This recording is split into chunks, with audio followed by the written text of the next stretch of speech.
Cedric Raven stared at the lifeless body of Jason Clay, his mouth hanging open. Now that he was silenced forever, the tyrannical, bloodthirsty boy did not look like the bully of Mystic Blades. He did not appear as the one who nearly killed a child 3 years his junior. He just looked like a 15-year-old, untimely cut off from life.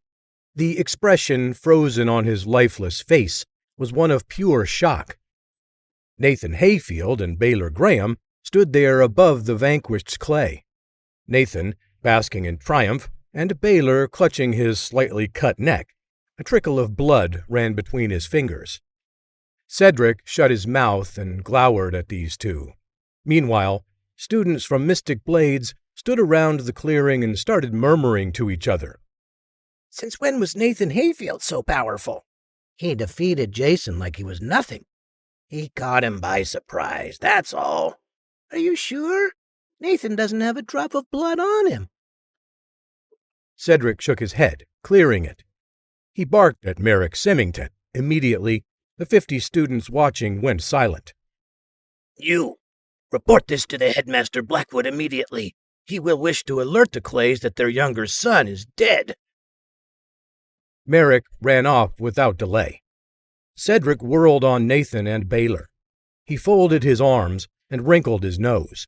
He did not seem to possess satisfaction in confronting these two. I hope you're proud of yourself, Hayfield. A student lies dead by your hand. I do not think anything short of an axe blade will serve as a sentence for you. Nathan stood his ground. From his studies of the past few days, he knew that Duke Godfrey Godrickson was a fierce proponent of righteous justice. If he was able to stand court in the Owl's Eye, he would surely get a fair trial. Cedric was bluffing, and he knew it. The Duke of Godric's-Land will not condemn a duel sanctioned by a noble witness, unless you are relinquishing your nobility. The crowd smothered their laughter at Nathan's barbed comment toward Cedric Raven, but the son of High Lord Remus Raven disregarded the insult and shot back. I do not remember a duel taking place. I remember a slaughter. An innocent child, born to a noble family, brimming with potential, cut down in the prime of his youth. And I'm sure that's how the headmaster, the Duke, and everyone else will receive it. Does anyone dare challenge my memory? With the question, Cedric Raven turned to the crowd. They all shrank before his gaze. Nathan seethed in rage. Of course the nobility will not stand for truth. Foolish of me to expect it. Cedric turned back to Nathan and Baylor, a smug look of contempt upon his face. Alas, poor little Hayfield. I wonder who they will execute first, you or your pathetic playmate? Baylor tugged on Nathan's sleeve. Come on, Nathan. We must leave. The nobility will back him, and that makes us as good as dead. Nathan glared at his friend. Would you relinquish your honor so easily? We are innocent, and the world will know it. If we fly, the world will see us as guilty before we can mount a defense in our own name. Baylor winced. Nathan felt a pang of guilt for insulting his friend. He placed his hand upon Baylor's shoulder. Save thyself. I will clear both our names. Baylor glanced back up into Nathan's eyes with a look of fierce determination. Not a chance. We got ourselves here together, and together is how we shall leave it. Nathan nodded. He turned back to Cedric Raven. So, Cedric, was this the plan all along?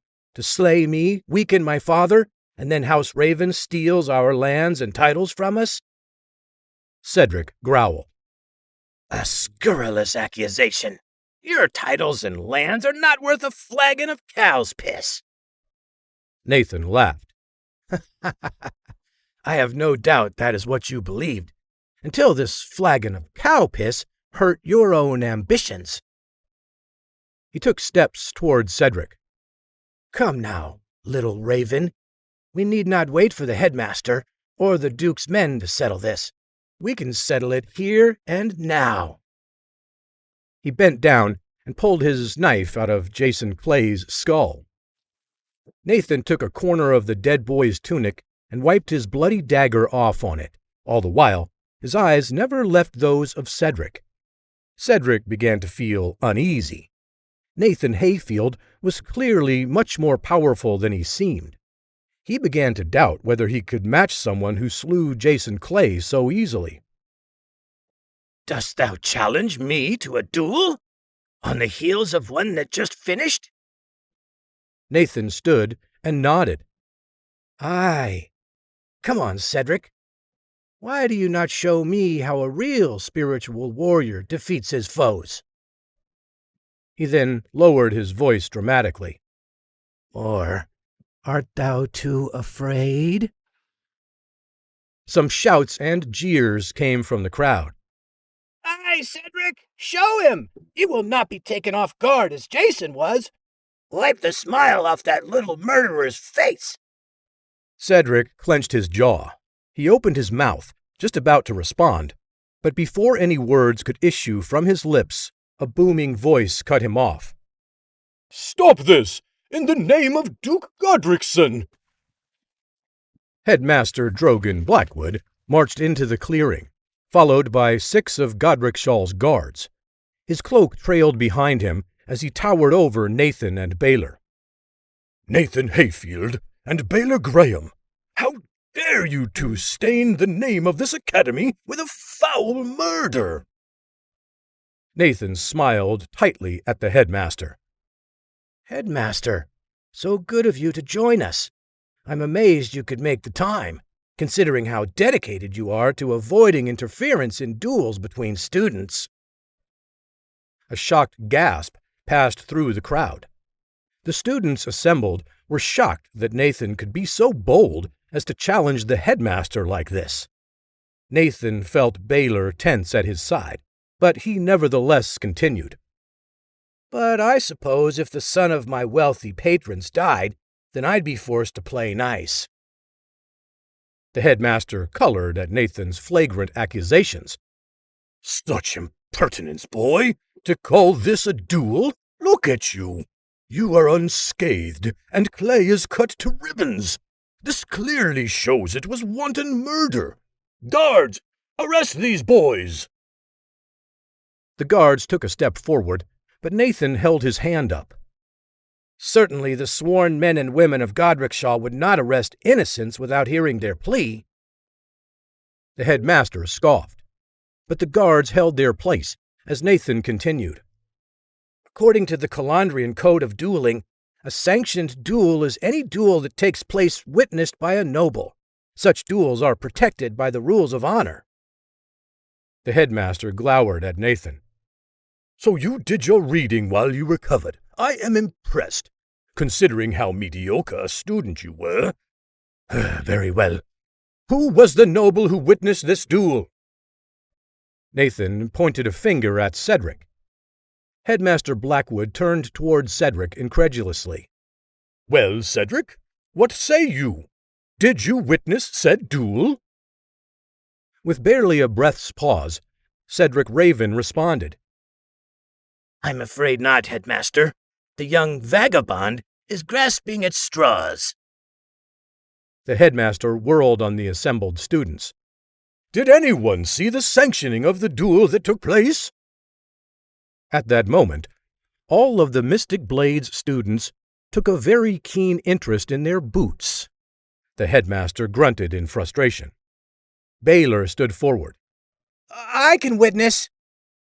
Blackwood chuckled. "Believe him not, guards. This ruffian is Hayfield's lapdog." "But I have proof." Baylor pulled down his collar and showed the still fresh wound on his neck. "Jason Clay nearly severed my throat. If Nathan hadn't slain him, then I would be dead in his stead." The headmaster paused. Some of the guards looked toward him, unsure now as to what they should do. He stuttered. "It is—" Another shouting voice interrupted them again. Which bastard was it that slew my nephew? Two figures rushed into the clearing. One was a man in his 40s, bald, with a large beard. On his back, he carried a giant battle axe. Few knew him by his name, as he was a member of the Clay family. Most knew him by his reputation. It was his deft use of the blade in battle which gave him the name Golden Axe. His brother was Byram Clay, Jason's father, and the patriarch of the Clay family. Alongside Golden Axe was a much younger fellow, a teenager with a shaggy beard, but other than that, bearing a striking resemblance to the bully who lay dead there. This was Michael Clay. The headmaster bowed before Golden Axe. It was the young man over there. Turning his gaze upon Nathan and Baylor, Michael produced a hand axe from his belt and lunged forward, as if ready to cut down the other two. A pair of guards got in his way. Michael roared in frustration. Out of the way, you hedge-born cankers! I need vengeance for my little brother. Nathan spoke around the guards. You cannot avenge someone who sought his own end. I am more than willing to put thy overactive tongue to the test.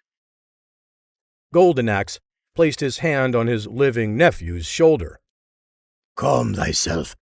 Headmaster Blackwood can mete out justice impartially. We have no need to impose upon his will.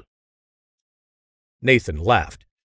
The entire assembled group of students, the Clays, the guards, the headmaster, and Baylor, all looked at him as if he was mad. Of course you do not impose upon his will. You know well that Headmaster Blackwood has no will. Nor do you. Nor does Cedric. Nor even did Jason. Their will is that of High Lord Remus Raven, and he knows well that the High Lord Raven will not suffer such insults from an upstart Hayfield. The headmaster attempted to interrupt Nathan. I have had enough of this nonsense. Guards! Will you kill us here, headmaster? Heavens forfend that we might be taken before the Duke. Then we might see a semblance of justice. But based on what I have beheld here, I slightly doubt that truth and honor mean anything in Godric's land. Behold, the head of the Mystic Blades Academy. He will look at a boy who barely escaped death and claim the scar on his throat is counterfeit. Anything to appease his master. The guards lowered their spears and approached Nathan and Baylor. They marched steadily forward. Nathan's grip tightened on his dagger. He began strategizing combat moves. He did not wish to take innocent lives, but if the other option was to have his life snuffed out by the minions of the High Lord Raven, he had no choice. He murmured softly to Baylor, Get ready to run. 6 guards. He had not tested this level of his abilities yet in battle, but there was always to be a first time. He twirled his dagger so its blade faced upwards. That way, he would have mobility. Most suits of plate armor were weak in the joints, so he could disable 3 soldiers by aiming for their necks, knees, elbows, and underarms. He would show the headmaster and his cronies the price of believing a raven's falsehood.